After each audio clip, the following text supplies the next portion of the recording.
Milionário traído pela namorada e sócio precisa viajar às pressas. Passa na casa da empregada e entrega as chaves da mansão à filha dela. Mas quando ele volta, fica chocado com o que encontra.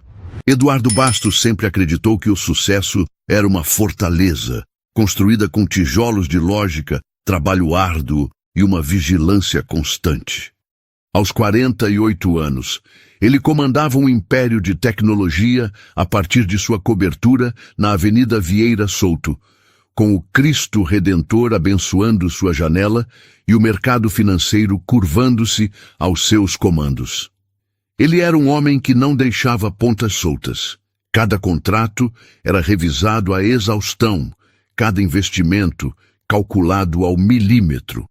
Sua vida era um reflexo dessa mentalidade, organizada, previsível e, acima de tudo, sob seu controle. Ou assim ele pensava. A noite em que seu mundo ruiu não começou com um estrondo, mas com um silêncio incômodo.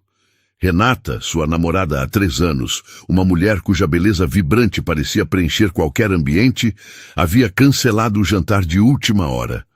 Uma enxaqueca terrível, meu amor, ela disse ao telefone, a voz um pouco mais ofegante do que o normal. Eduardo, prático como sempre, aceitou a desculpa sem questionar. Ele mesmo estava exausto.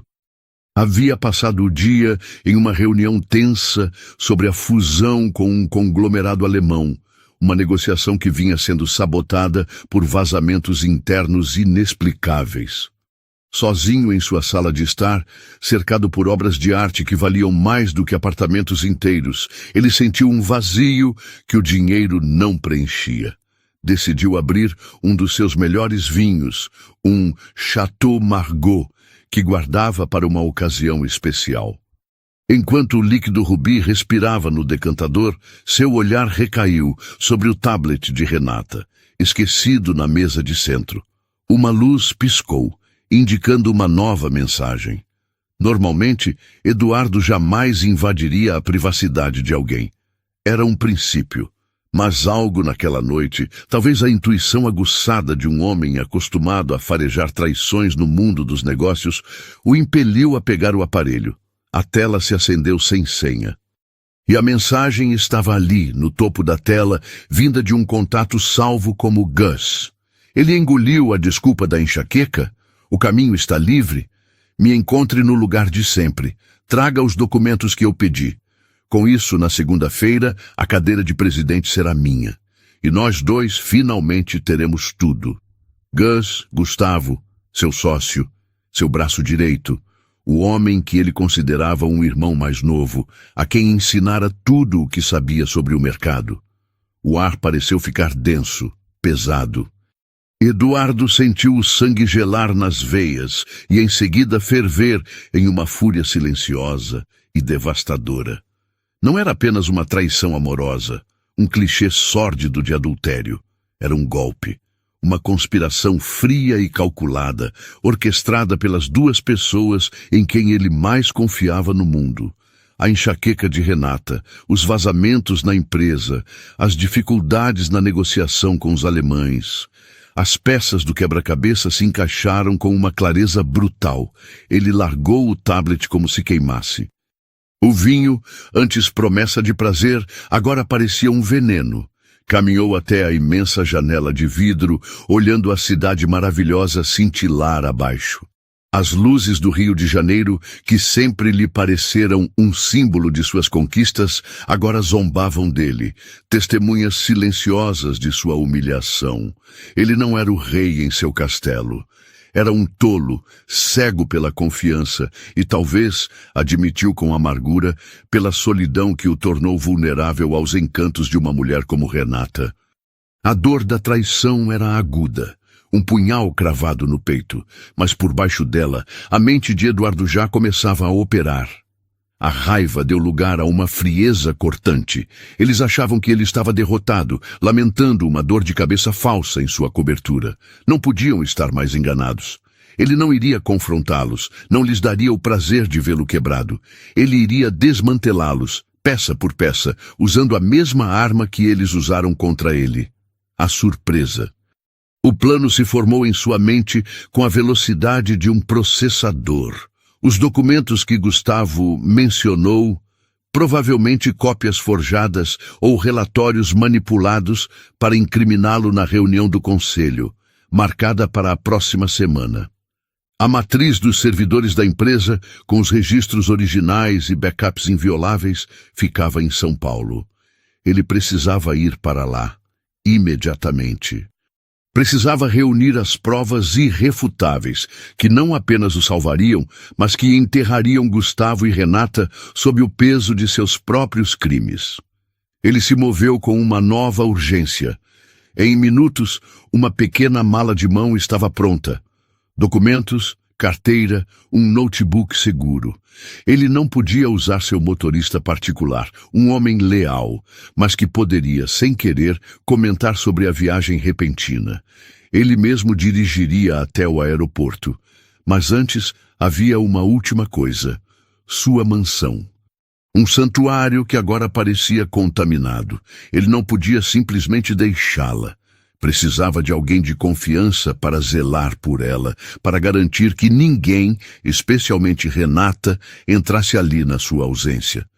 E só um nome veio à sua mente: Dona Maria. Sua governanta há mais de 20 anos. Uma mulher de poucas palavras, mas de uma lealdade inabalável. Ela era mais do que uma funcionária. Era uma presença constante e tranquilizadora em sua vida, a guardiã silenciosa de seu lar. Ele não podia simplesmente ligar. Precisava ir até ela, entregar as chaves em mãos, olhar em seus olhos e transmitir a urgência da situação sem revelar a profundidade de sua ferida.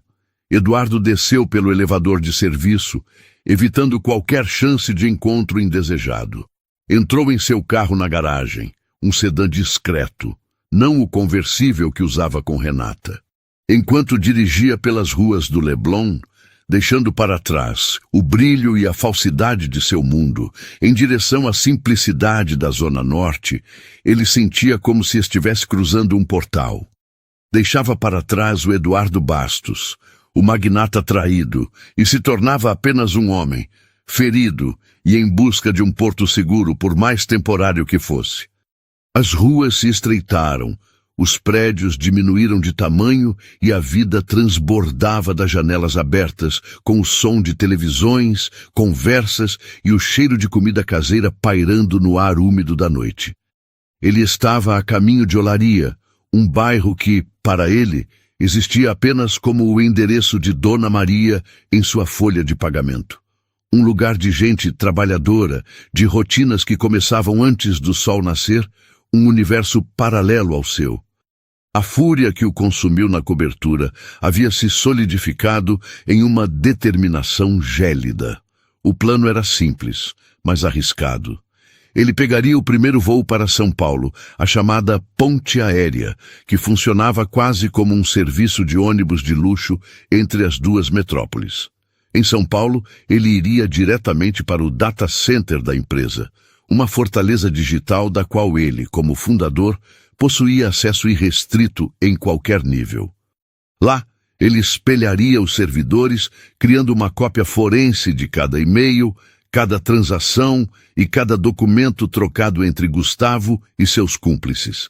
Ele sabia que Gustavo, apesar de ambicioso, era arrogante e descuidado. Certamente havia deixado um rastro digital. Com essas provas em mãos, ele poderia não apenas anular o golpe na reunião do conselho, mas iniciar um processo criminal que colocaria Gustavo e Renata exatamente onde mereciam. Enquanto dirigia, sua mente repassava os últimos meses, caçando sinais que ele havia ignorado. As viagens de negócios de Gustavo, sempre para destinos onde Renata coincidentemente tinha trabalhos como modelo. As perguntas dela, aparentemente inocentes, sobre as senhas de seus cofres digitais e sobre a saúde financeira da empresa. A insistência de Gustavo para que ele tirasse férias mais longas para descansar. Tudo se encaixava agora, formando um mosaico de engano tão óbvio que ele se sentia um idiota por não ter visto antes. A confiança, ele percebeu com uma pontada de amargura, era o mais eficaz dos véus. Finalmente, o GPS indicou a rua de Dona Maria. Era uma via modesta, com casas geminadas e carros estacionados rente à calçada. Ele parou o sedã escuro em frente ao número indicado.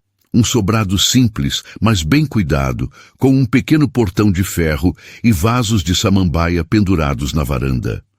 A luz da sala estava acesa, projetando uma sombra suave na cortina. Por um instante, Eduardo hesitou. O que ele estava fazendo ali, no meio da noite, levando seus problemas para a porta de uma mulher que só lhe oferecia serviço e respeito? Sentiu-se um intruso, um senhor feudal buscando auxílio em terras que não lhe pertenciam. Mas a necessidade era maior que o constrangimento. Ele precisava garantir a segurança de seu último refúgio. Ele desceu do carro, ajeitou o paletó e caminhou até o portão. Tocou a campainha, um som agudo que cortou o silêncio da rua. Esperou. Nenhuma resposta. Tocou novamente, um pouco mais longo desta vez. Ouviu um movimento lá dentro, passos leves se aproximando. A porta se abriu, mas não era o rosto familiar e enrugado de Dona Maria que o recebeu. A mulher que surgiu no umbral da porta o fez parar por um segundo. Era jovem, talvez no final dos seus 20 anos. Tinha a pele morena, cabelos pretos e longos presos em um coque despojado, e olhos castanhos, grandes e expressivos, que o encararam com uma mistura de surpresa e cautela. Ela não usava maquiagem, e não precisava. Sua beleza era natural, serena, do tipo que não gritava por atenção, mas a comandava silenciosamente. Em seus braços, ela segurava uma criança pequena, uma menina de uns 2 ou 3 anos, que chupava o dedo e o observava com uma curiosidade sonolenta por cima do ombro da mãe. "Pois não?" a jovem disse, a voz firme, mas educada. Havia uma barreira protetora em seu tom, a de alguém que não estava acostumada a receber estranhos em um carro de luxo àquela hora da noite. Eduardo piscou, recompondo-se. "Boa noite. Desculpe o horário. Eu sou Eduardo Bastos, o patrão da Dona Maria. Eu estava procurando por ela." Ao ouvir o nome dele, a expressão da jovem suavizou-se um pouco, a desconfiança dando lugar ao reconhecimento. "Ah, sim, seu Eduardo. Mamãe fala muito do senhor. Eu sou Larissa, a filha dela." Ela ajeitou a menina no colo, que se aninhou em seu pescoço. "Infelizmente, minha mãe não está. Aconteceu um imprevisto." "Um imprevisto? Ela está bem?" ele perguntou, um genuíno tom de preocupação em sua voz. Dona Maria era uma rocha. Vê-la fraquejar era algo que ele mal podia conceber. Larissa suspirou e, pela primeira vez, ele viu um traço de cansaço em seus olhos. Ela sentiu umas dores muito fortes no peito hoje ao final da tarde, depois que chegou da casa do senhor. Meu pai a levou para o hospital do bairro. O médico achou melhor ela ficar internada em observação, fazer uns exames. Parece que a pressão subiu muito. Meu pai está com ela lá agora." A notícia caiu como mais um peso sobre os ombros já sobrecarregados de Eduardo. O pilar de confiança em que ele planejava se apoiar havia desmoronado. Seu plano tinha uma falha crítica. Ele olhou para Larissa, para a criança em seu colo, para a casa simples atrás dela. Ele estava em uma encruzilhada. Poderia dar meia volta, trancar sua mansão e esperar pelo melhor, correndo o risco de Renata usar sua própria chave para entrar e talvez até ajudar Gustavo a plantar alguma prova falsa contra ele. Ou poderia fazer algo impensado. Mas ele olhou novamente para Larissa. Havia uma decência em seu rosto, uma força tranquila que ele reconheceu. Era a mesma integridade que via em Dona Maria, passada de mãe para filha como uma herança invisível. E ele estava desesperado. O desespero nos faz quebrar nossas próprias regras. "Larissa", ele começou, a voz mais baixa, quase conspiratória. "Eu estou numa situação muito complicada. Preciso fazer uma viagem de emergência para São Paulo. Coisa de trabalho, muito séria. Eu ia pedir para sua mãe tomar conta da minha casa por alguns dias, apenas para garantir que ninguém entrasse. Ele fez uma pausa, medindo a reação dela. Larissa o ouvia atentamente, o senho levemente franzido, tentando compreender a urgência na voz daquele homem poderoso que parecia tão vulnerável à sua porta. Eu sei que é um pedido absurdo pedir para você ficar lá, ele continuou, tirando um pequeno molho de chaves do bolso. A chave principal da mansão, com seu chaveiro de prata, brilhou sob a luz fraca da varanda. Eu mal te conheço, mas eu confio na sua mãe mais do que em muita gente. E eu preciso de alguém de confiança, alguém que eu saiba que não vai deixar ninguém entrar, ninguém mesmo, especialmente a Renata, minha namorada. Ele disse a última palavra com um gosto amargo na boca. Larissa arregalou levemente os olhos. A menção de um nome, a instrução específica para barrar a namorada do patrão. Ela não era ingênua. Entendeu que havia algo muito mais profundo e doloroso acontecendo ali. Ela olhou para as chaves na mão dele e depois para o rosto do homem. Viu a exaustão, a angústia e um pedido mudo de ajuda. Ela tinha seus próprios problemas, a mãe no hospital, uma filha pequena para criar sozinha, a faculdade de enfermagem que tentava conciliar com bicos para pagar as contas. A última coisa que precisava era se envolver no drama pessoal de um milionário. Mas então ela pensou em sua mãe. Pensou na lealdade que Dona Maria dedicava àquele homem, no respeito com que sempre falava dele. Seu Eduardo é um homem bom, minha filha. Justo, ela sempre dizia. E havia algo na urgência dele que a comoveu. Não era uma ordem, era uma súplica. Eu não sei, seu Eduardo. Ela hesitou, a responsabilidade da proposta pesando sobre ela. É uma mansão, e eu tenho a Lara. Ela olhou para a filha, que agora dormia profundamente em seu ombro. A casa tem tudo, ele disse rapidamente, como se estivesse fechando um negócio. Comida, segurança, espaço. Seria até melhor para a menina do que ficar aqui, com você tendo que se preocupar com o hospital. Por favor, serão apenas alguns dias, 3, talvez 4. Eu pagarei o que for preciso pelo seu tempo, pela sua ajuda. O dinheiro não a moveu. Mas a lógica do argumento, sim. Estar na mansão significaria não ter que se preocupar com comida ou contas por alguns dias. Significaria um lugar seguro para Lara, enquanto ela se revezava com o pai no hospital para visitar a mãe. E, acima de tudo, seria uma forma de ajudar, de retribuir a confiança que aquele homem estava depositando nela, uma completa estranha, por extensão da confiança que ele tinha em sua mãe. Ela respirou fundo, tomando sua decisão. Tudo bem, seu Eduardo. Eu aceito. Um alívio visível percorreu o rosto de Eduardo. Foi como se uma corda esticada dentro dele finalmente afrouxasse. Ele estendeu a mão com as chaves. Obrigado, Larissa. Você não sabe o quanto isso significa para mim. Quando os dedos dela tocaram os dele para pegar as chaves, uma corrente elétrica sutil passou entre eles. Um contato breve, profissional, mas carregado de uma tensão inesperada. Ele sentiu a maciez da pele dela. Ela sentiu a frieza da mão dele. Uma frieza que vinha do nervosismo, não da indiferença. Seus olhares se cruzaram por um instante que pareceu longo demais. Ele viu a profundidade daqueles olhos castanhos, e ela viu a gratidão e a dor nos olhos azuis dele.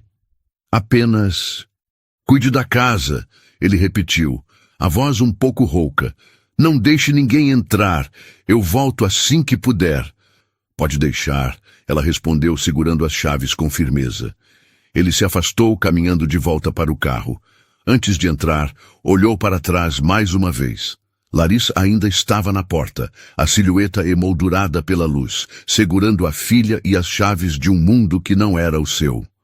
Havia uma beleza e uma dignidade naquela cena que o atingiram de uma forma que nenhuma obra de arte em sua coleção jamais conseguiu. Ele entrou no carro e partiu em direção ao aeroporto, levando consigo a imagem daquele encontro improvável. Enquanto acelerava rumo à sua batalha em São Paulo, não imaginava que a verdadeira reviravolta em sua vida não estava nos servidores de sua empresa, mas na quietude da mansão que deixara para trás, nas mãos de uma jovem mulher que acabara de conhecer. Assim que o som do motor do carro de Eduardo se desvaneceu na noite, o silêncio da rua voltou. Mas dentro de Larissa, uma tempestade de pensamentos se formava. Ela olhou para as chaves. Não eram apenas pedaços de metal. Eram o símbolo de uma responsabilidade imensa e de uma confiança que a assustava e, de certa forma, a honrava. Entrar na mansão daquele homem não era como fazer uma faxina ou um serviço temporário. Era ocupar, mesmo que por poucos dias, o centro de um furacão que ela mal podia compreender. Ela fechou a porta e trancou-a, sentindo-se subitamente uma estranha em sua própria casa. O plano precisava ser prático. Primeiro, ligaria para seu pai no hospital para dar notícias e explicar a situação inusitada. Depois, arrumaria uma pequena mochila para ela e Lara. Roupas, fraldas, o ursinho de pelúcia surrado que a filha não dormia sem. Coisas simples, pedaços de sua vida que pareciam quase insignificantes diante da opulência que a aguardava. A conversa com o pai foi breve. Seu João, um homem de poucas palavras e de uma calma resiliente, ouviu a história com surpresa, mas sem julgamento. Se você acha que é o certo a fazer, minha filha, então faça. Sua mãe confia nesse homem, e eu confio em você, ele disse. E essa simples bênção paterna foi o suficiente para acalmar parte do nervosismo de Larissa. Com a mochila pronta e Lara ainda dormindo, ela chamou um carro por aplicativo. Durante o trajeto que refez o caminho de Eduardo em sentido inverso, ela viu a cidade se transformar novamente. As casas modestas deram lugar a prédios altos, as ruas se alargaram e a iluminação pública tornou-se mais brilhante, quase teatral. Quando o carro virou na Avenida Vieira Souto e parou em frente ao prédio de apartamentos de luxo, o motorista assobiou. "É aqui mesmo, moça. É aqui", ela respondeu, tentando soar mais confiante do que se sentia. O porteiro, um homem de uniforme impecável, a olhou de cima a baixo com uma desconfiança velada que ela já conhecia bem. Era o olhar que recebia sempre que entrava em espaços que supostamente não lhe pertenciam. "Boa noite. Eu vim a pedido do seu Eduardo Bastos. Ele me pediu para cuidar do apartamento", disse ela, a voz firme, erguendo as chaves como um passaporte. O nome do proprietário da cobertura mudou a expressão do porteiro instantaneamente. A desconfiança se transformou em uma deferência quase exagerada. Ele abriu o portão, indicou o elevador privativo e a tratou como uma convidada de honra. Larissa sentiu o amargo daquela mudança. O respeito não era por ela, mas pelo poder do homem que a enviara. O elevador subiu em um silêncio veloz e asséptico. Quando as portas se abriram diretamente na sala de estar da cobertura, Larissa prendeu a respiração. O lugar não era uma casa, era uma galeria de arte. O pé direito era altíssimo, as paredes eram de vidro, revelando uma vista panorâmica do Rio de Janeiro que parecia uma pintura viva. O chão de mármore branco refletia as luzes suaves de luminárias de design. Havia esculturas, quadros enormes e um silêncio que parecia caro. Era um mundo de beleza fria, de perfeição intocável. Com Lara ainda adormecida em seus braços, ela caminhou pelo espaço imenso, sentindo-se minúscula. Colocou a filha com cuidado em um dos sofás gigantescos que parecia uma nuvem de tecido claro e a cobriu com uma manta de cachemir que encontrou dobrada ali perto. A menina nem se mexeu, alheia à mudança drástica de cenário. Sozinha, Larissa explorou o ambiente. A cozinha era um laboratório de aço inoxidável, com eletrodomésticos que ela nunca vira antes. Havia uma adega climatizada com centenas de garrafas de vinho.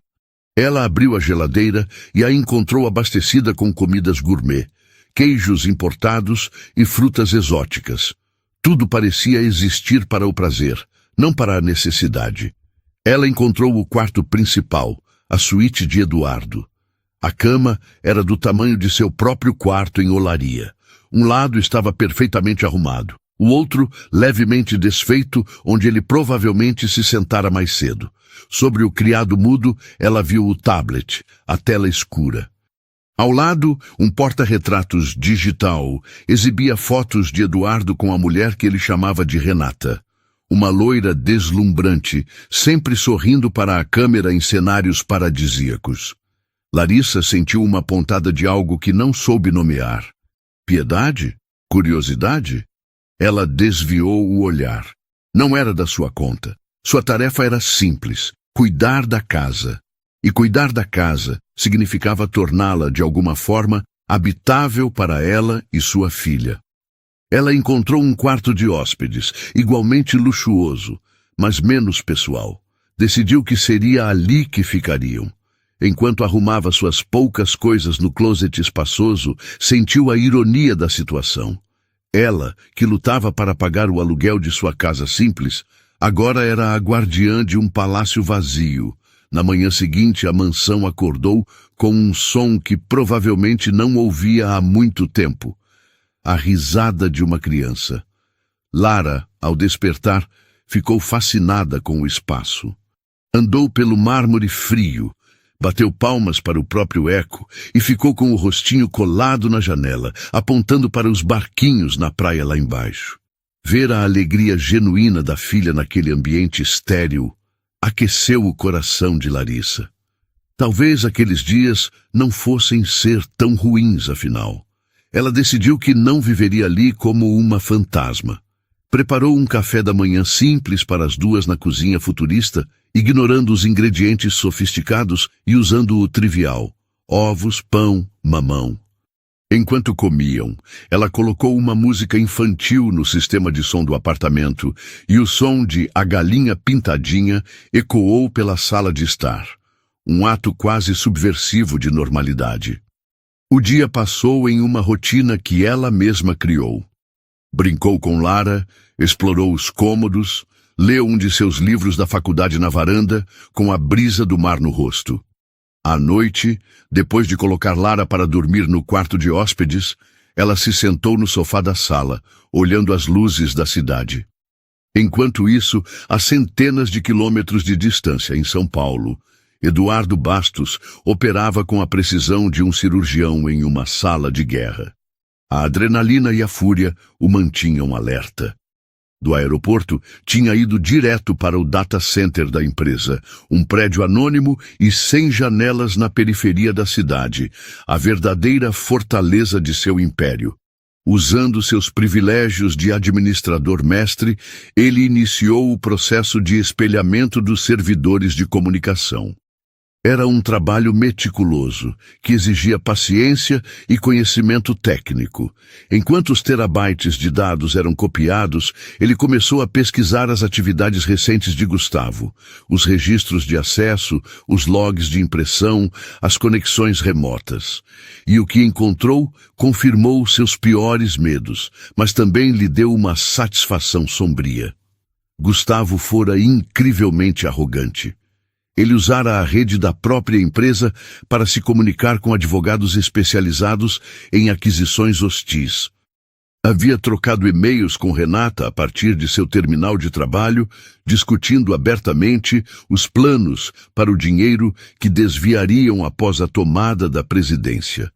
E o mais grave, Eduardo descobriu uma pasta oculta no servidor, contendo relatórios financeiros adulterados e um dossiê forjado que o pintava como um executivo senil e corrupto, o documento perfeito para ser apresentado na reunião do conselho.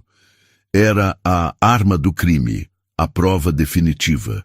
Eduardo salvou tudo em um drive criptografado, sentindo o peso do dispositivo em sua mão como se fosse a própria justiça. Ele tinha tudo o que precisava para destruir Gustavo. Mas, ao analisar os e-mails trocados entre seu ex-sócio e sua ex-namorada, ele sentiu um nó no estômago. As mensagens eram um veneno de ambição e desprezo. Falavam dele como o bobão, o dinossauro, um obstáculo a ser removido. Renata, em particular, era cruel em suas palavras, zombando de sua generosidade, de seus gostos, de sua confiança nela. A dor da traição pessoal voltou com força total, mais aguda do que a raiva pela traição nos negócios. Ele se sentiu um tolo, não por ter sido enganado, mas por ter investido afeto e tempo em pessoas tão vazias. Por 3 anos, ele acreditara em uma ilusão cuidadosamente construída. Aquele império que ele erguera para um dia, talvez, compartilhar com uma família, estava sendo usado como um mero trampolim para a ganância de outros. Exausto, ele finalmente se permitiu sentir o cansaço. Alugou um quarto em um hotel discreto perto do data center, longe dos hotéis de luxo, onde certamente seria reconhecido. No quarto impessoal, ele tomou um banho longo e quente, deixando a água levar um pouco da tensão, mas não conseguia relaxar. Sua mente, agora livre da tarefa técnica, vagueava. E, inesperadamente, ela não vagueou para Renata ou Gustavo. Vagueou para a cena na porta da casa em Olaria. Para o rosto de Larissa, seus olhos grandes e sérios. Ele pensou na dignidade com que ela o recebera, na calma com que aceitou uma tarefa tão bizarra. Naquele momento, em meio à sujeira de sua própria vida, a lembrança daquele encontro foi como um sopro de ar puro. Ele se pegou imaginando o que ela estaria fazendo. Estaria assustada naquela casa imensa. Teria conseguido lidar com a situação. Ele sentiu um impulso de ligar, de verificar, mas se conteve. Seria uma intrusão. Ele lhe dera uma tarefa, e a confiança que depositara nela tinha que ser completa. Ele tinha as provas. Sua vitória profissional estava garantida, mas pela primeira vez essa vitória parecia oca. O que viria depois? Voltar para a cobertura vazia, para o silêncio, para a solidão que agora se revelara tão perigosa? A fortaleza que ele construíra para se proteger do mundo parecia, naquele instante, a mais solitária das prisões. E, sem que ele soubesse, a chave para abrir as portas daquela prisão não estava mais em seu bolso, mas nas mãos de uma jovem mulher que, naquele exato momento, ensinava sua filha a dar beijos de boa noite para a lua através da janela de vidro de sua sala. Eduardo travava uma batalha silenciosa. Com as provas seguras em seu poder, ele passou os 2 dias seguintes em uma série de chamadas de vídeo confidenciais com seu advogado de maior confiança e com 2 membros leais do conselho. Ele apresentou as evidências de forma metódica e irrefutável. A reação do outro lado da tela foi de choque, seguida por uma fúria gelada. O golpe de Gustavo não era apenas contra Eduardo. Era contra a integridade da empresa que todos ajudaram a construir. A reunião do conselho foi antecipada e um plano de ação foi traçado para remover Gustavo e seus cúmplices sem criar um pânico no mercado. Sua vitória estava selada, mas a cada noite, ao voltar para o quarto de hotel impessoal, a sensação de vazio o consumia. O trabalho, que sempre fora seu refúgio, agora parecia apenas uma distração.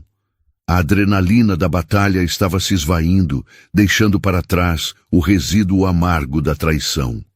No 4º dia, com tudo alinhado em São Paulo, ele sentiu uma urgência avassaladora de voltar. Não era mais sobre proteger sua casa, era sobre voltar para a sensação de lar que ele, paradoxalmente, só começou a vislumbrar depois de entregá-la a uma estranha. Ele comprou a passagem para o primeiro voo da tarde, o coração batendo com uma expectativa que não sentia há anos. A volta para o Rio foi um borrão. Ele pegou um táxi no aeroporto, a ansiedade crescendo a cada quilômetro. Quando finalmente chegou ao prédio, subiu no elevador privativo, a chave na mão. Hesitou por um instante antes de abrir a porta. O que ele encontraria? Uma casa silenciosa e vazia, com um bilhete de agradecimento sobre a mesa? Ou algo mais? Ele girou a chave e abriu a porta. E ficou ali, paralisado. O silêncio que ele esperava não estava lá. Em seu lugar, havia o som suave de uma melodia de piano vindo do sistema de som. A luz do fim de tarde entrava pelas janelas, pintando o ambiente com tons de laranja e dourado. E no meio da sua sala de estar, no tapete persa que valia uma fortuna, estava a cena que o desarmou completamente. Larissa estava sentada no chão, de costas para ele, e em sua frente a pequena Lara, cambaleando em suas perninhas, dançando seus passos sozinha, rindo um riso puro e cristalino. Larissa bateu palmas, o rosto iluminado por um sorriso de puro encanto e orgulho maternal. Isso, minha filha, que lindo você dançando essa musiquinha, ela dizia, a voz cheia de ternura. Eduardo ficou ali, parado no umbral da porta, sentindo-se um intruso na cena mais bela que já testemunhara. Aquele espaço, antes um showroom de sua riqueza, havia sido transformado. Havia vida ali, havia calor, havia amor. A risada da criança e o sorriso da mãe eram mais valiosos do que qualquer coisa que ele possuía. Ele fechou a porta suavemente, e o clique fez Larissa se virar. O sorriso em seu rosto desapareceu, substituído por uma expressão de surpresa. Ela se levantou rapidamente, ajeitando o vestido simples que usava, o rosto corando. Seu Eduardo, o senhor voltou. Eu não ouvi... Não, por favor, não se levante, ele disse, a voz mais suave do que pretendia. Eu que peço desculpas por entrar assim. A cena estava... linda. Ele se aproximou devagar para não assustar a criança. Lara o olhou com seus olhos grandes e curiosos, sem medo. Eduardo sentiu seu coração, tão acostumado a negociações hostis e traições, derreter-se um pouco. Parece que eu cheguei em um momento histórico, ele disse, sorrindo para a menina. Larissa sorriu de volta, um sorriso tímido. Ela escolheu seu tapete para a grande estreia. A conversa que se seguiu foi leve, quase banal. Ele perguntou sobre a mãe dela e Larissa contou, aliviada, que Dona Maria estava melhorando e provavelmente teria alta em alguns dias. Ela perguntou se a viagem dele fora bem-sucedida. Foi esclarecedora, ele respondeu, a palavra carregada de um peso que ela não podia compreender totalmente. Resolvi o que precisava ser resolvido. Larissa, eu ainda vou precisar que você fique por aqui mais um tempo. Não consegui organizar tudo. Sua mãe ainda não está bem para retornar e a casa precisa de cuidado. E você está fazendo isso muito bem. Era uma mentira. E ambos sabiam disso. A desculpa era frágil, transparente. Ele não precisava mais dela ali para proteger a casa. Ele a queria ali porque a presença dela e da filha havia preenchido um vazio que ele nem sabia que existia. Larissa o olhou, uma pergunta silenciosa em seus olhos. Ela sentiu a falsidade na desculpa dele, mas também sentiu a sinceridade na necessidade por trás dela. Ela, que estava prestes a arrumar suas coisas para voltar para casa, sentiu uma estranha relutância em partir. Tudo bem, seu Eduardo. Eu fico, ela respondeu, a voz baixa. Naquela noite, a atmosfera na cobertura era diferente. Havia uma consciência mútua, uma tensão delicada no ar. Depois que Lara adormeceu, Larissa preparou um jantar simples com o que havia na cozinha. Ele insistiu em ajudar, desajeitado e fora de lugar em seu próprio ambiente culinário. Eles comeram na mesa da cozinha, não na imponente sala de jantar, o que tornou tudo mais íntimo. A conversa fluiu de forma surpreendente. Ele não falou de negócios ou de traições. Perguntou sobre a faculdade dela, sobre seus sonhos de ser enfermeira. Ela, por sua vez, perguntou sobre os livros de bossa nova que ele tinha, e ele falou com uma paixão que ela nunca imaginaria, contando histórias de sua juventude em Copacabana, antes do dinheiro e do império. Eles descobriram um ao outro em pequenas confissões, em sorrisos compartilhados. Em um momento, ao alcançarem o saleiro ao mesmo tempo, seus dedos se tocaram sobre a mesa. Foi um toque breve, acidental, mas a eletricidade foi instantânea e inegável. Ambos recuaram a mão como se tivessem se queimado. O ar ficou denso, carregado de possibilidades não ditas. O olhar dele encontrou o dela, e por um longo segundo o mundo pareceu parar. Havia um abismo entre eles, de idade, de classe social, de experiência de vida, mas naquele instante o abismo parecia apenas um pequeno passo. Nenhum dos dois ousou dar esse passo, ainda. Mas a semente daquela possibilidade, uma vez plantada, começou a germinar no silêncio compartilhado da cobertura. Os dias seguintes se desdobraram em uma nova e inesperada rotina. Eduardo, embora tivesse todas as provas de que precisava contra Gustavo, ainda tinha que manter as aparências até a reunião do conselho, marcada para o final da semana seguinte. Ele saía para o escritório todas as manhãs, vestindo a armadura de CEO implacável, mas sua mente e seu coração permaneciam na cobertura. Cada reunião parecia longa demais, cada telefonema, uma interrupção. Ele se descobriu ansioso, como um adolescente, pelo momento de voltar para casa, não para o luxo ou para a vista, mas para a possibilidade de encontrar Larissa lendo na varanda ou de ouvir a risada de Lara ecoando pelo corredor. Para Larissa, a permanência era uma mistura de gratidão e confusão. A melhora de sua mãe era lenta, e a generosidade de Eduardo em permitir que ela ficasse ali com Lara era um alívio imenso. No entanto, a cada dia, a linha entre ser uma ajudante e algo mais se tornava mais turva. Ela se via cuidando da casa não por obrigação, mas por um desejo genuíno de tornar o ambiente mais acolhedor para ele. Deixava um lanche pronto para quando ele voltava, escolhia uma música suave para o fim de tarde e, sem perceber, transformava aquele espaço frio em um refúgio para ambos. As noites se tornaram o epicentro daquela transformação. Após Lara dormir, eles retomavam o ritual dos jantares na cozinha. As conversas se aprofundaram. Ela falou sobre a paixão pela enfermagem, sobre o sonho de dar uma vida segura para a filha. Ele, pela primeira vez em décadas, falou sobre suas próprias vulnerabilidades. O medo da solidão que o levara a ignorar os sinais da traição de Renata. O peso de um império que muitas vezes parecia mais uma gaiola dourada do que uma conquista. Em uma dessas noites, após o jantar, ele a encontrou na sala, olhando a cidade cintilante. A pequena Lara havia tido uma noite agitada, e o cansaço era visível no rosto de Larissa. "Você parece exausta", ele disse suavemente, parando a uma distância respeitosa. "Só um pouco. Lara está na fase de testar os limites dos pulmões à noite", ela respondeu com um sorriso cansado. "Deixe-me fazer algo por você", ele ofereceu. "Sente-se." Ele foi até o bar, não para pegar uma bebida alcoólica, mas um bule de chá de camomila que ela costumava fazer. Serviu uma xícara para ela e, em um impulso, parou atrás do sofá e pousou as mãos nos ombros dela.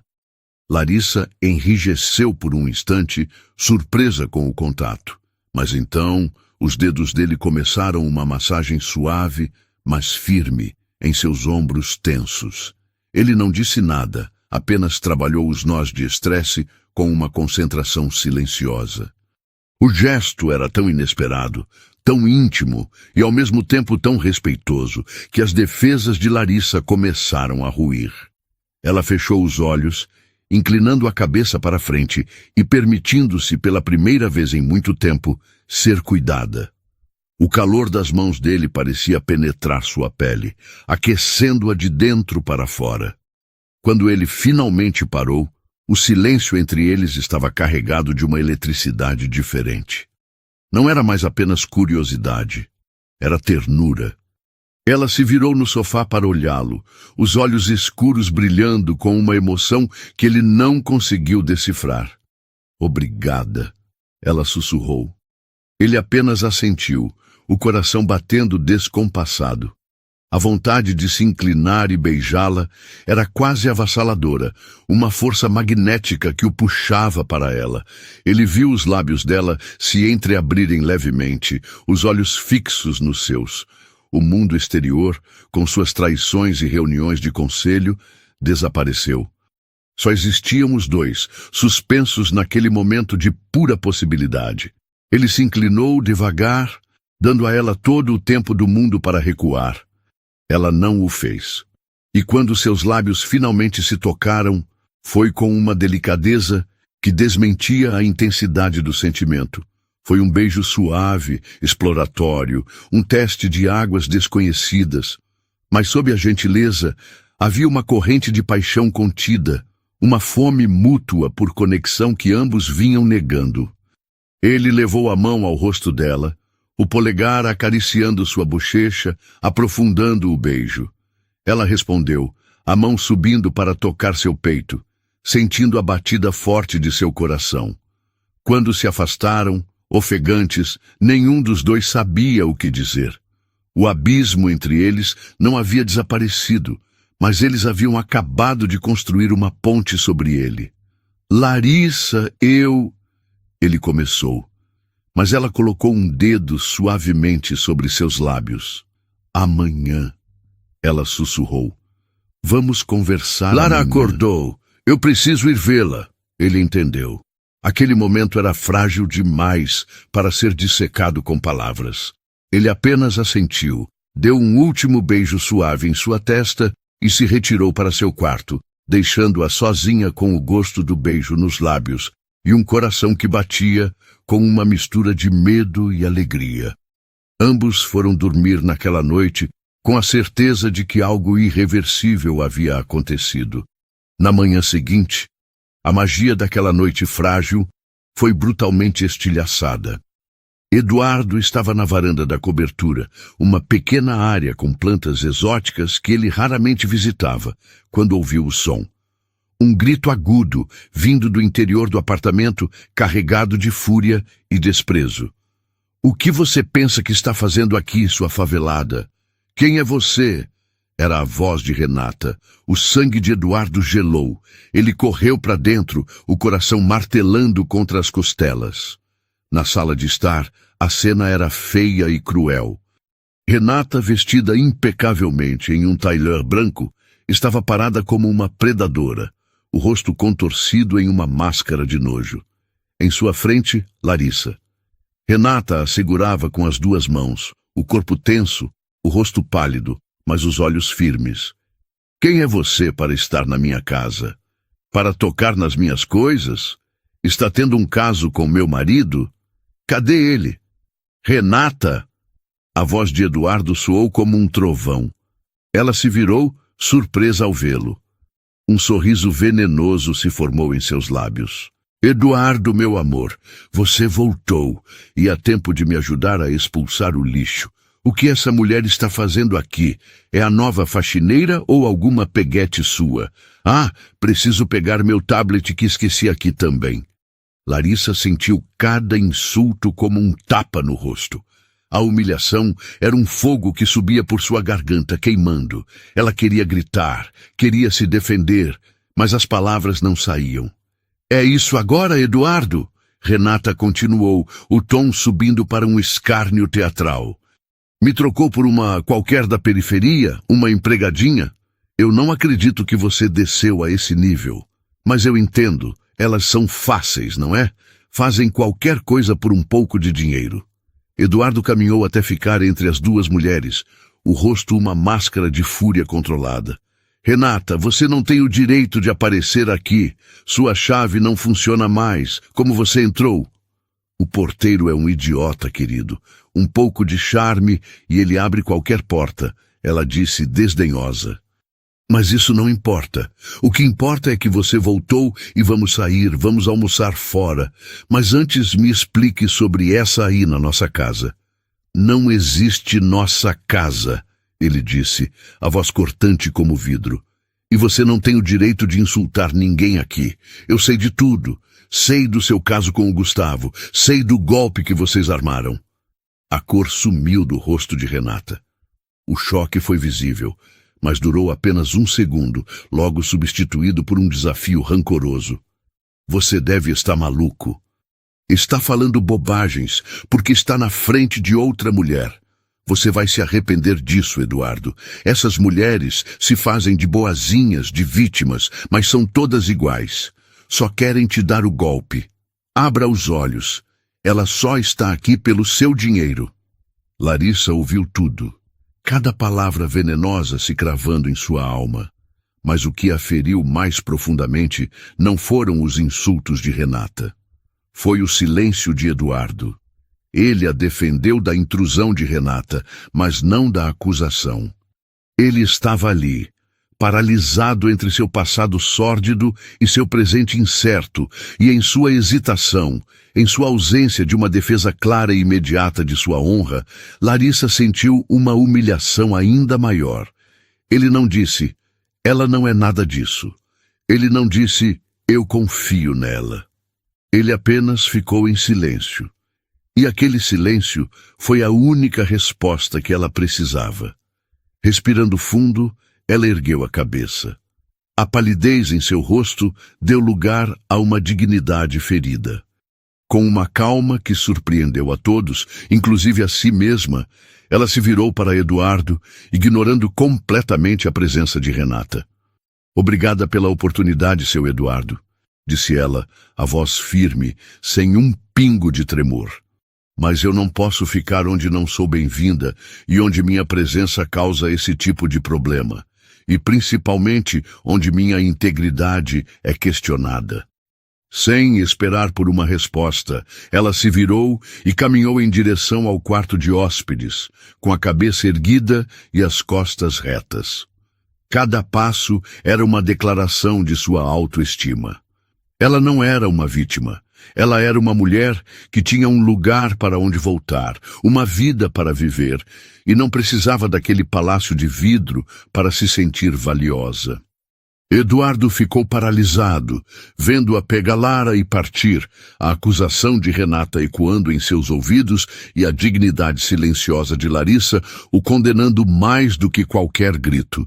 Ele havia vencido a batalha contra seus inimigos, mas acabara de perder algo infinitamente mais precioso, por causa de uma única e devastadora falha, seu silêncio. Finalmente um pouco de bom senso, disse Renata quebrando o feitiço. Ela se aproximou dele, tentando deslizar a mão em seu braço. Não se preocupe, querido. Agora que ela se retirou, podemos conversar. Eu sei que você está chateado, mas... Eduardo se afastou dela como se seu toque fosse ácido. Ele se virou para encará-la, e a fúria que ele mantivera sob controle finalmente explodiu, não em gritos, mas em uma intensidade fria e letal que fez Renata recuar um passo. Não há nada para conversar, disse ele, a voz baixa e perigosa. Você não vai apenas sair da minha casa, você vai sair da minha vida. A reunião do conselho foi antecipada. As provas do seu golpe com Gustavo estão nas mãos de todos. Acabou, Renata, para vocês dois. O rosto dela passou por uma sucessão de emoções. Negação, medo e finalmente um ódio puro. Você não pode fazer isso. Você vai se arrepender, Eduardo.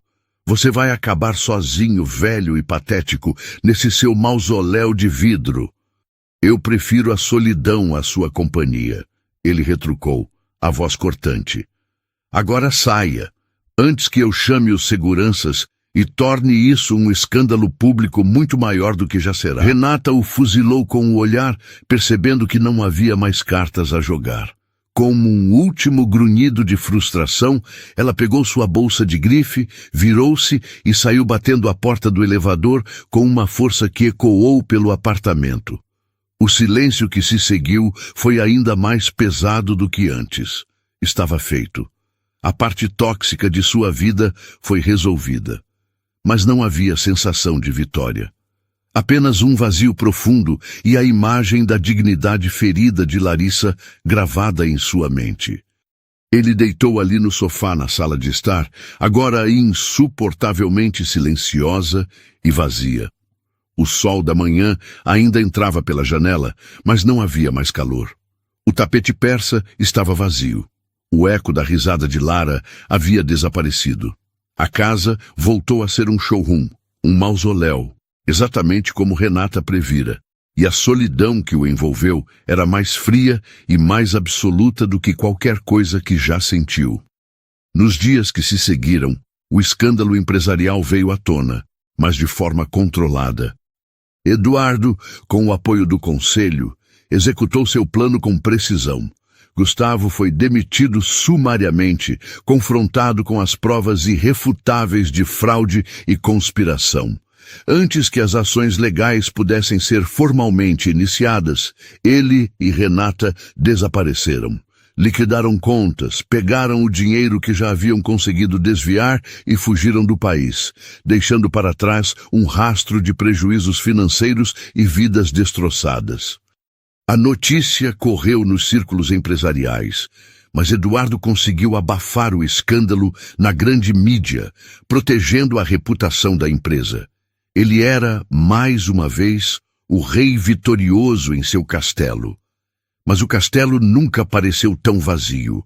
Sem Dona Maria e sem Larissa para ajudá-lo, ele contratou uma nova governanta através de uma agência de elite. Uma mulher eficiente, profissional e completamente impessoal. A casa voltou a ser impecavelmente limpa e organizada, mas estéril. O silêncio era absoluto. Eduardo tentou retomar sua rotina.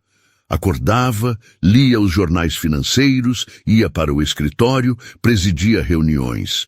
Mas tudo parecia sem cor, sem sentido. Ele se pegava olhando para o tapete da sala, esperando ouvir uma risada que não vinha.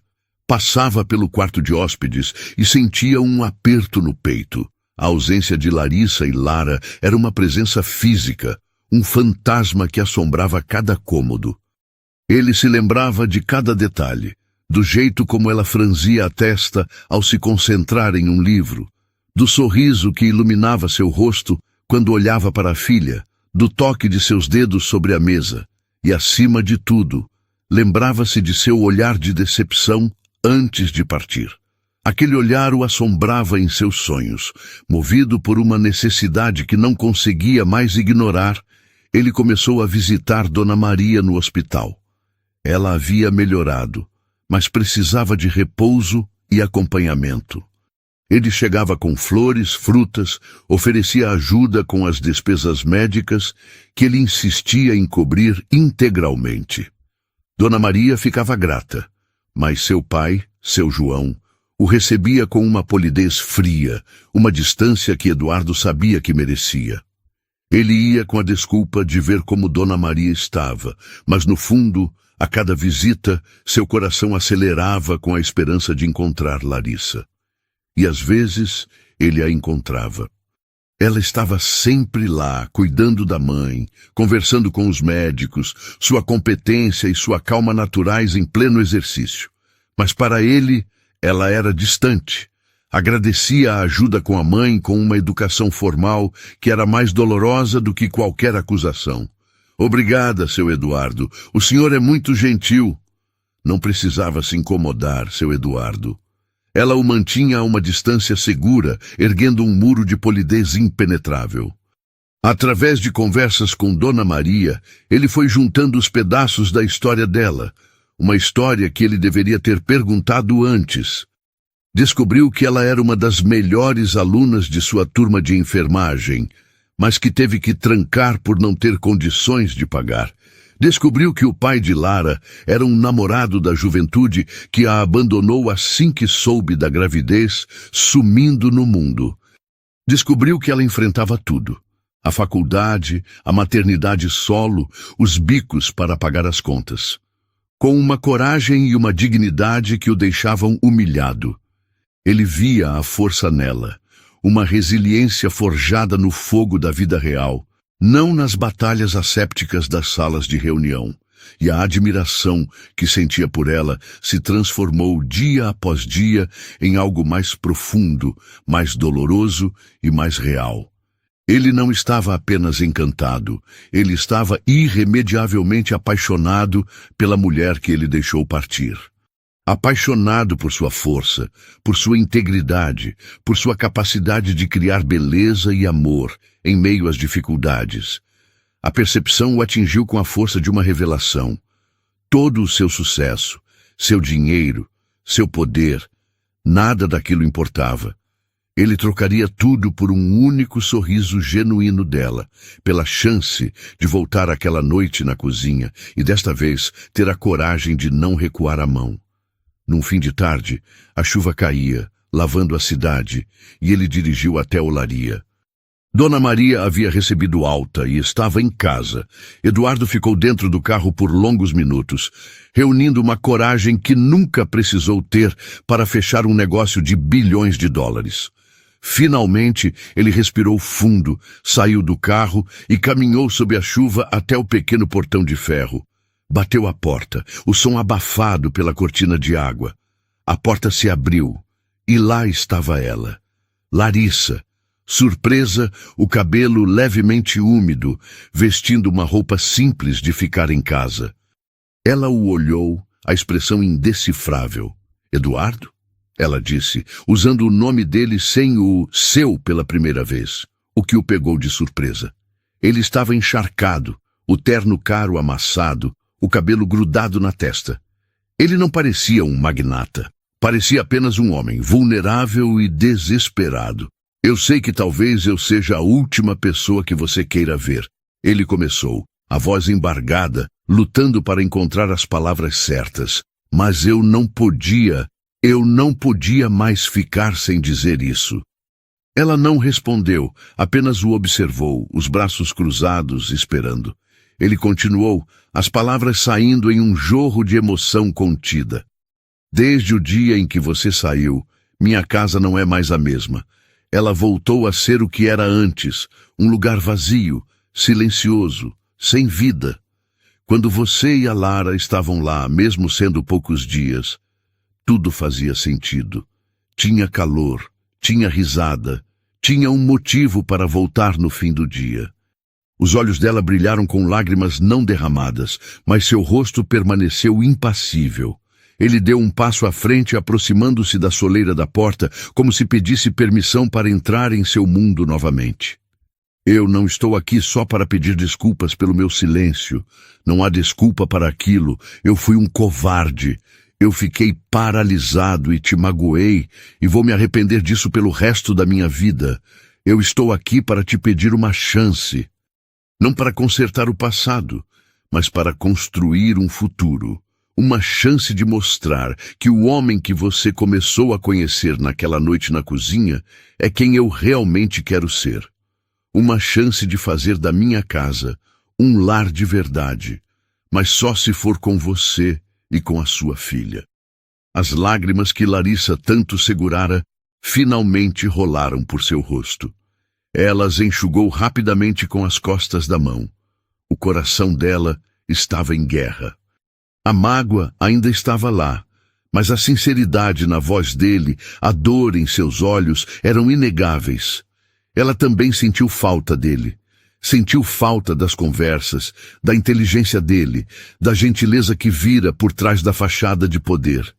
E Lara, nos últimos dias, vinha perguntando pelo moço grande que sorria para ela.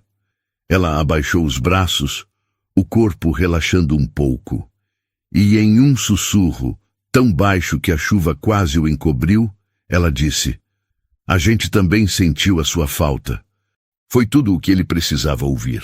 Um fio de esperança, frágil, mas luminoso. Ele a olhou, abraçou-a, o coração transbordando de um alívio que era quase doloroso.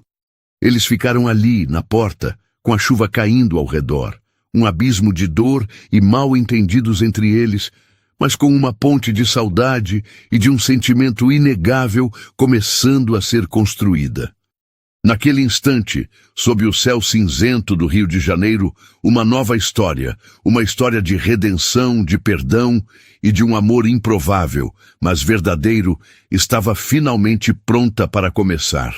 Meses depois, a cobertura na Avenida Vieira Souto já não era a mesma. O silêncio caro e a perfeição de galeria de arte haviam dado lugar a uma sinfonia de vida.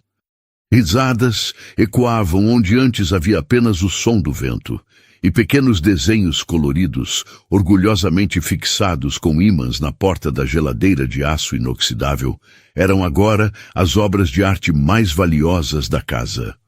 Eduardo Bastos, o homem que um dia mediu a vida em contratos e ações na bolsa, agora a média em outras unidades, a altura de Lara marcada a lápis na parede da cozinha, o número de histórias lidas antes de dormir, a intensidade do abraço que recebia na porta todos os dias ao voltar para casa.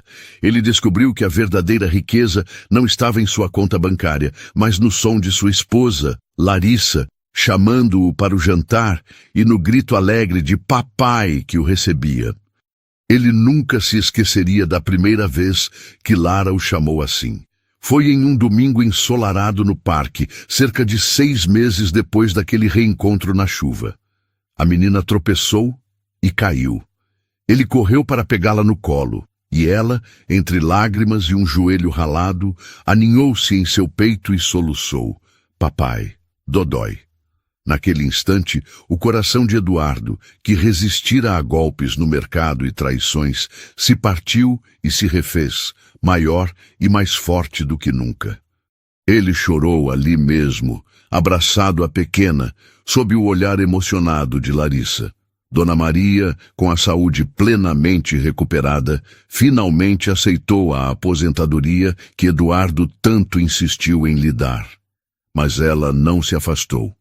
Trocou o uniforme de governanta pelo título orgulhoso de avó em tempo integral e, para a diversão de todos, de sogra fiscalizadora.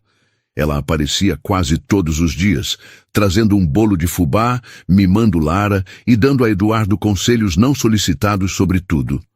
E Eduardo, para surpresa de si mesmo, adorava cada momento. Seu João, o sogro antes desconfiado, agora era seu parceiro de dominó nos fins de semana, os dois compartilhando um silêncio confortável e uma amizade improvável. Com o apoio incondicional de Eduardo, Larissa voltou para a faculdade de enfermagem. Ele a via passar noites em claro, estudando, e sentia um orgulho imenso de sua determinação. No dia de sua formatura, ele estava na primeira fila, aplaudindo mais alto que todos, com Lara no colo, gritando, "Mamãe!" Larissa, com o diploma na mão e lágrimas nos olhos, sabia que havia realizado seu sonho não apenas por sua própria força, mas porque finalmente encontrara alguém que acreditava nela tanto quanto ela mesma. Do outro lado da história, o silêncio foi absoluto. Nunca mais se ouviu falar de Renata ou Gustavo. Seus nomes se tornaram um sussurro distante, uma nota de rodapé na história de Eduardo, um lembrete sombrio de que a ganância e a traição, no fim, levam apenas ao vazio e ao desaparecimento. Eles haviam se apagado da existência enquanto a vida de Eduardo florescia de formas que eles jamais poderiam conceber. Numa tarde de sábado, a família estava reunida na sala de estar. Eduardo lia um livro no sofá, Lara montava um quebra-cabeça no tapete e Larissa se aproximou dele, o rosto com uma expressão que era uma mistura de nervosismo e alegria contida. Ela segurava um envelope branco nas mãos. "Eduardo, preciso te contar uma coisa", disse ela, sentando-se ao seu lado. Ele baixou o livro, intrigado. "Aconteceu alguma coisa?" Ela não respondeu, apenas lhe entregou o envelope. Ele o abriu e tirou de dentro uma imagem granulada de ultrassom. Ele olhou, confuso por um instante, tentando decifrar as formas, e então ele viu, não uma, nem duas, mas 3 pequenas manchas, 3 pequenos milagres pulsando com vida. Ele ergueu os olhos para Larissa. a boca aberta, sem palavras. Trigêmeos, ela sussurrou, rindo em meio às lágrimas. O médico disse que nossa família vai crescer, um pouco mais rápido do que o planejado. Eduardo ficou paralisado, a imagem tremendo em suas mãos. O homem que um dia temeu a solidão em uma mansão vazia estava prestes a ter uma casa tão cheia que o silêncio se tornaria a mais rara das iguarias. Ele olhou para Larissa, sua esposa, sua parceira, a mulher que o salvara de si mesmo. Olhou para Lara, que agora se aproximava curiosa para ver o que emocionava os pais, e olhou para a imagem em suas mãos, a promessa de um futuro barulhento, caótico e absolutamente perfeito. Ele começou a rir. Uma risada genuína, profunda, que vinha do fundo da alma. Uma risada de pura felicidade e de um amor que, nascido da traição e do desespero, havia se transformado na mais bela e abundante das colheitas. Ele puxou Larissa e Lara para um abraço apertado, e ali, no coração de seu lar transformado, ele soube, com uma certeza inabalável, que era o homem mais rico e sortudo do mundo. Que final, não é mesmo? O que você achou dessa história? Dê sua nota de 0 a 10 e mostre seu apoio curtindo o vídeo e se inscrevendo no canal para não perder as próximas histórias que estão por vir. Um grande abraço e muito obrigado.